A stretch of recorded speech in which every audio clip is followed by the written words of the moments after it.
The gleaming marble floors of the Westfield Industries headquarters reflected the morning sun as billionaire CEO Richard Westfield strode through his penthouse office, his Italian leather shoes clicking against the polished stone with military precision.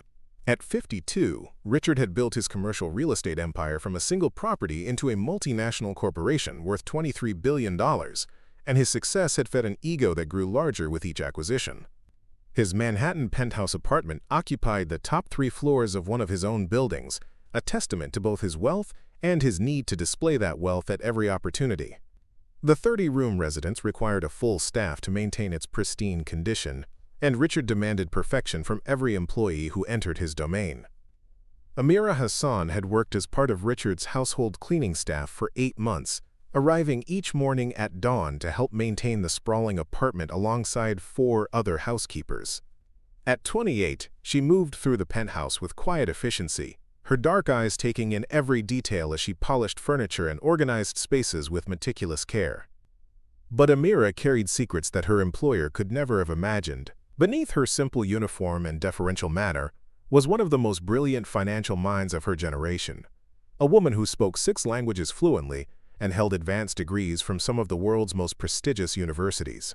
Her work as a housekeeper was temporary necessity, not permanent circumstance, though Richard Westfield had never bothered to learn anything about her background or aspirations. On a crisp Tuesday morning in October, Amira was carefully dusting Richard's home office when her phone buzzed with an urgent text message. Her younger brother Khalil, studying engineering at Columbia University, had been in a serious accident and was being rushed to Mount Sinai Hospital. The message was in Arabic, their family's native language, and Amira's gasp of concern escaped her lips as she read the devastating news. Without thinking, she immediately called her mother, speaking rapidly in Arabic, as she tried to understand the extent of Khalil's injuries and coordinate the family's response to the emergency. Her voice carried the natural urgency of someone receiving terrible news about a loved one, and she paced near the windows overlooking Central Park as she gathered information about her brother's condition. "Mama, how bad is it?" she asked in Arabic, her professional composure cracking as maternal instincts described Khalil's injuries. "Should I come to the hospital now? Can you tell me exactly what the doctor said?" Amira was so focused on her family crisis that she didn't notice Richard Westfield entering his home office until his voice cut through her conversation like a blade. "Excuse me," Richard said, his tone carrying the cold authority he used with business rivals, "but what exactly do you think you're doing?" Amira turned, still holding her phone, her face pale with worry about her brother. "Mr. Westfield, I'm so sorry. There's been a family emergency, and I don't care about your personal problems," Richard interrupted, his voice rising with indignation. "What I care about is that you're in my home, on my time, speaking some foreign language and conducting personal business during work hours." The casual racism in his dismissal of Arabic as some foreign language stung Amira, but her concern for Khalil overrode her personal offense. "Sir, I understand, but my brother has been in an accident and—" "I don't want to hear excuses," Richard snapped, his prejudices fully engaged. "This is America, and in my home, we speak English. I will not tolerate employees chattering away in Arabic or whatever that was, especially not during work hours when you should be focused on your duties." Amira felt her cheeks burn with humiliation and anger, but she forced herself to remain calm. "Mr. Westfield, I was speaking Arabic with my mother about a medical emergency. I needed to." "You needed to remember your place," Richard said coldly. "I run a business, not a charity for people who refuse to assimilate into American culture. If you can't conduct yourself professionally and communicate in English like everyone else, then you don't belong in my employ." The other housekeepers had stopped their work, watching the confrontation with uncomfortable expressions. They'd all witnessed Richard's casual prejudice before, but this level of open bigotry was shocking even by his standards. "Sir," Amira said, her voice steady despite her racing heart, "I've been working here for 8 months without any complaints about my performance. I was simply handling a family emergency involving my brother's accident. I can assure you it won't happen again." Richard's face reddened with the self-righteous anger of someone who'd never been challenged on his prejudices. "You're absolutely right. It won't happen again because you're fired. I want you out of my home immediately. I will not have my staff speaking foreign languages and bringing their cultural problems into my personal space." The injustice of the moment hit Amira like a physical blow. She was being fired not for poor performance or misconduct, but simply for speaking her native language during a family crisis. The discrimination was so blatant, so cruel, that it took her breath away. "Mr. Westfield," she said quietly, "firing someone for speaking their native language during an emergency is illegal discrimination. You're violating federal employment law." Richard laughed, the sound cold and dismissive. "Sue me if you want. I have an army of lawyers and unlimited resources. You're just another housekeeping girl who doesn't understand her place in the world. Good luck finding another employer willing to deal with your attitude." Amira gathered her belongings with as much dignity as she could muster, her mind already calculating the legal and professional implications of what had just occurred. As she walked toward the elevator, she turned back to face her former employer one final time. "Mr. Westfield," she said, her voice carrying a quiet authority that made him pause, "you might want to be more careful about who you underestimate. People aren't always what they appear to be on the surface." Richard waved dismissively. "Save the threats for someone who cares. Security will escort you out." As Amira rode the elevator down from Richard's penthouse, her phone rang with another update about Khalil's condition. The doctors had stabilized him, and while his injuries were serious, he would recover. But the relief about her brother's health was overshadowed by the rage and humiliation of her firing. What Richard Westfield didn't know, what he'd never bothered to learn, was that Amira Hassan was far more than a temporary housekeeper struggling to make ends meet.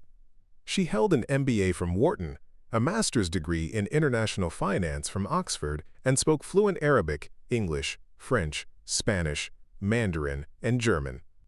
Her father was a prominent businessman in Dubai, her family owned extensive real estate holdings throughout the Middle East, and she had been working as a housekeeper only to gain first-hand experience with American business culture before launching her own investment firm. The discrimination she'd just experienced had been the catalyst for a decision that would change both their lives forever. 6 months after her humiliating firing, Amira sat in the boardroom of Goldman Sachs, presenting her business plan to a room full of senior partners who hung on her every word. Her proposal was audacious.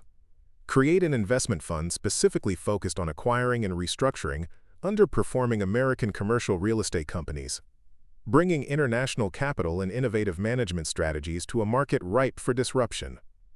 "The American commercial real estate sector has become complacent," Amira explained to the impressed executives, her presentation flawless in its detail and scope. "Many established firms are vulnerable to acquisition because they failed to adapt to changing demographics, international investment patterns, and modern management practices."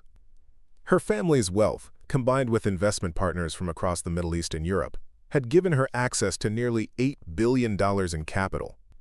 More importantly, her academic credentials, language skills, and deep understanding of both American and international business practices made her the perfect person to bridge cultural and financial gaps that other investors couldn't navigate. "Hassan International Investments will focus on companies with solid assets but poor leadership," Amira continued, "particularly firms whose management has shown resistance to diversity, innovation, or global market integration. We believe these companies represent the greatest opportunity for improvement and profit." The Goldman Sachs partners approved her plan unanimously, providing additional financial backing and advisory services that would make her one of the youngest billionaires in New York's investment community. But Amira's success wasn't motivated purely by profit. She was driven by a desire to prove that the housekeeping girl Richard Westfield had dismissed was capable of achievements he could never imagine. Her first major acquisition target was carefully chosen for maximum impact: Westfield Industries, Richard's commercial real estate empire. Over the following 18 months, Amira systematically acquired shares in Westfield Industries through a complex network of shell companies and international investors. Richard, focused on his day-to-day operations and convinced of his own invincibility, failed to notice that a significant portion of his company's stock was falling into hostile hands. Amira's strategy was brilliant in its patience and precision. She identified every weakness in Westfield Industries' structure, every area where Richard's prejudices and poor management had created vulnerabilities. His refusal to work with international partners had cost him lucrative deals. His discriminatory hiring practices had resulted in expensive lawsuits, and his arrogant leadership style had driven away talented executives who joined competing firms. When Amira finally controlled 38% of Westfield Industries, enough to demand significant changes in company leadership, She scheduled a meeting with the board of directors to present her concerns about current management and propose new leadership structures.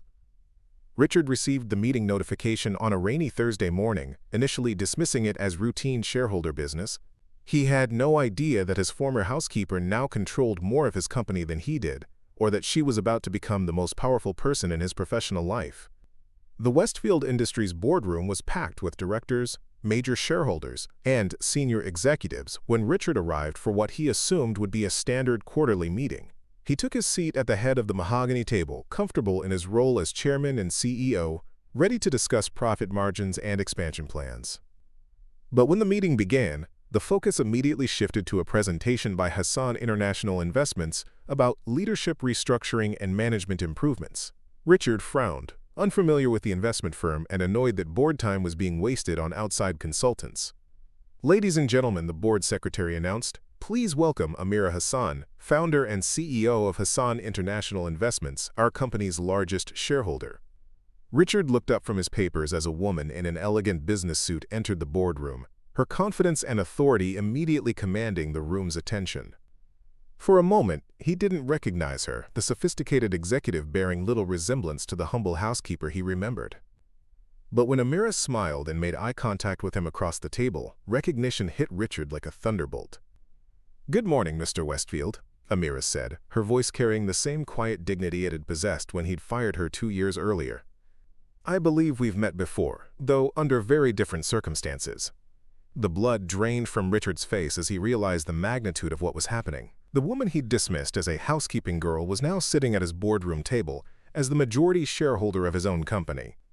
"You might remember me," Amira continued, addressing the room but keeping her eyes on Richard, "as someone who used to work in domestic services. Mr. Westfield fired me for speaking Arabic during a family emergency, telling me I didn't understand my place in the world." The board members shifted uncomfortably, sensing the personal history underlying what was supposed to be a business meeting. Richard's reputation for prejudice and arrogance was well known among the company's leadership, but no one had expected it to create this kind of professional consequence. "Today," Amira said, opening her presentation materials, "I'm here to discuss Mr. Westfield's fitness to continue leading this company, given his documented history of discrimination, his failure to capitalize on international business opportunities, and his general inability to adapt to modern market conditions." Richard found his voice, though it came out as more of a croak than his usual commanding tone. This is impossible. You can't just walk in here and—" "Actually, Mr. Westfield, I can," Amira interrupted smoothly. "Hassan International Investments now controls 38% of Westfield Industries, making us the largest single shareholder. We've identified significant problems with current leadership that are costing this company millions in lost opportunities and legal settlements." She turned to address the board directly, her presentation shifting from personal confrontation to devastating business analysis. "Under Mr. Westfield's leadership, this company has lost over $200 million in potential international partnerships because of his refusal to work with Middle Eastern and Asian investors. His discriminatory hiring practices have resulted in 17 employment discrimination lawsuits in the past 3 years, costing the company millions in settlements and legal fees." The board members were taking notes furiously, clearly disturbed by the financial implications of Richard's prejudices. Amira continued her systematic destruction of his leadership record.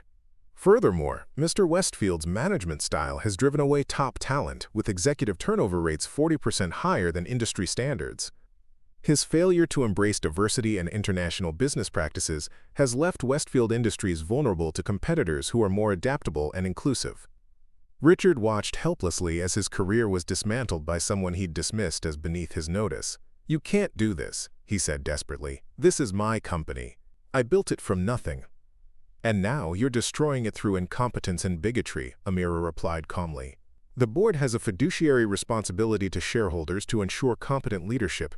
Based on the evidence, Mr. Westfield no longer meets that standard."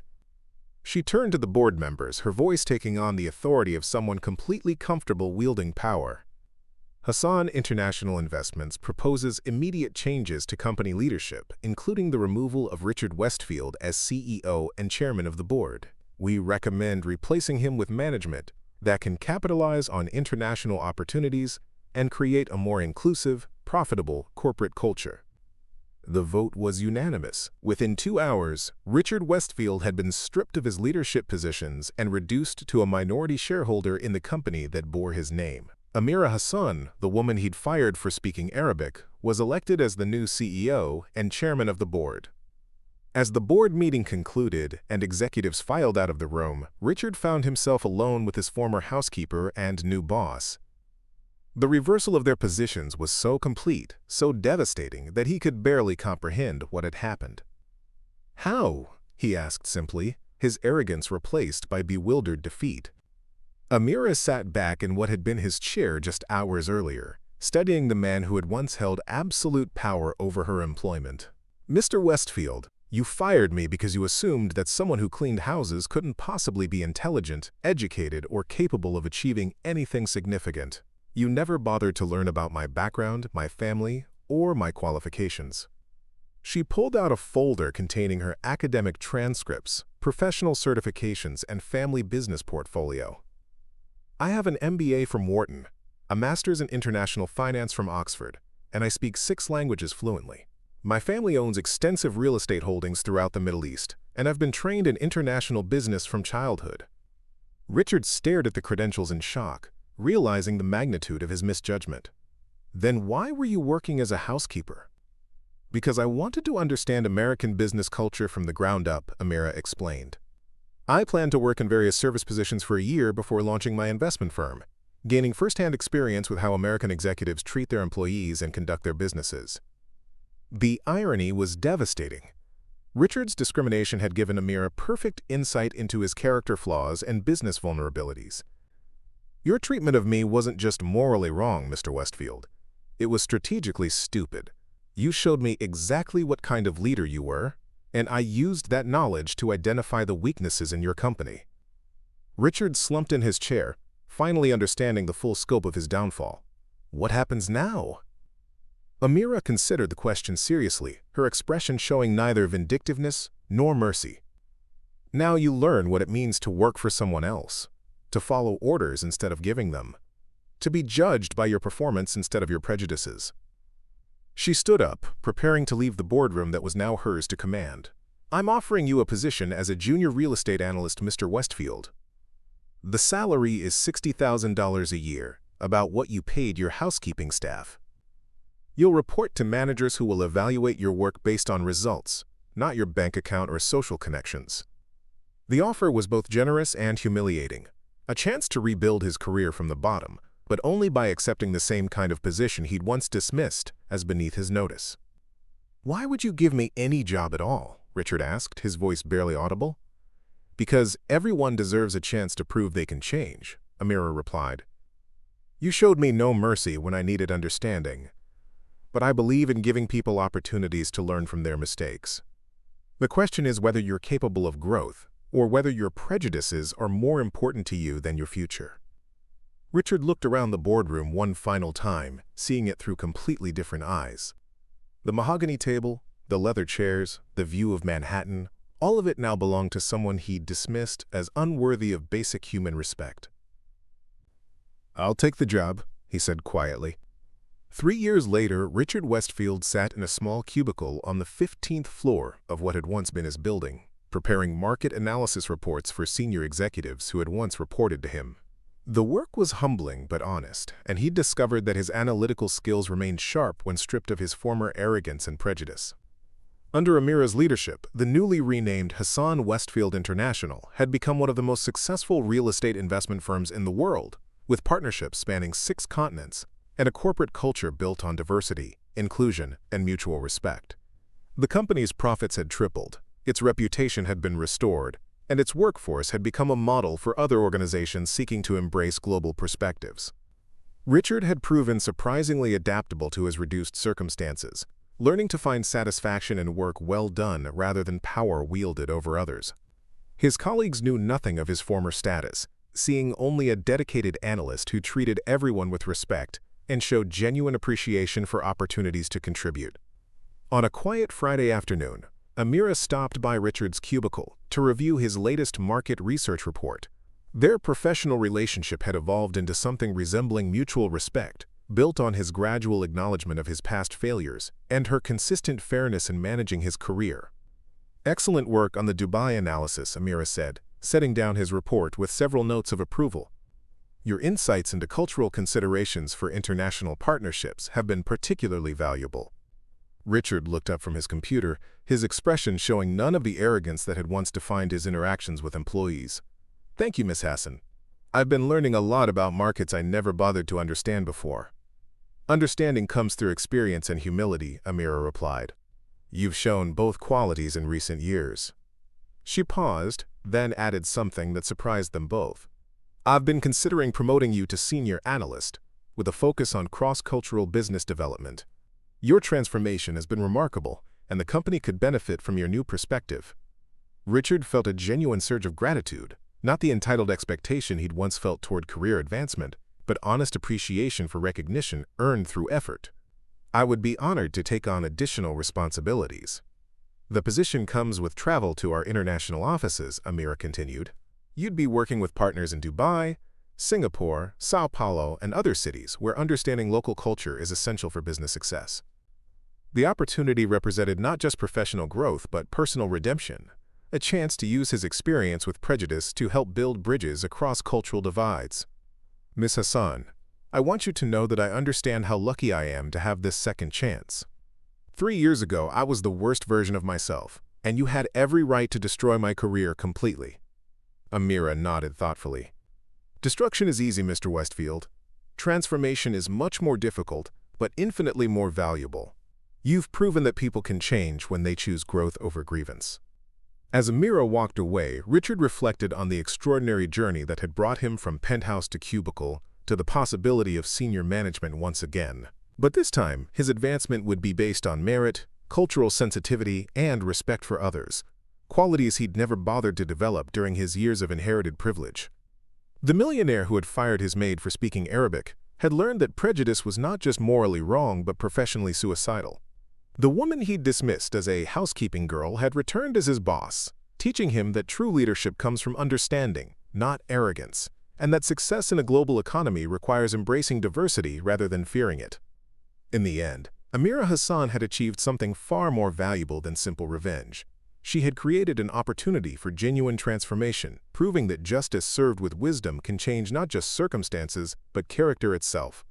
The fire had led to the hire that changed everything, demonstrating that sometimes the people we underestimate are exactly the ones positioned to teach us the most important lessons of our lives. 6 months later, Richard stood beside Amira at the ribbon-cutting ceremony for the company's new Dubai headquarters, both of them smiling as photographers captured the moment. The former billionaire who had once fired a maid for speaking Arabic was now fluent in basic Arabic himself, serving as Hassan Westfield International's Director of Cross-Cultural Development. "You know," Richard said quietly as the ceremony concluded, "firing you was the worst decision I ever made, and the best thing that ever happened to me." Amira smiled, watching their diverse team of executives celebrate the opening of their newest office.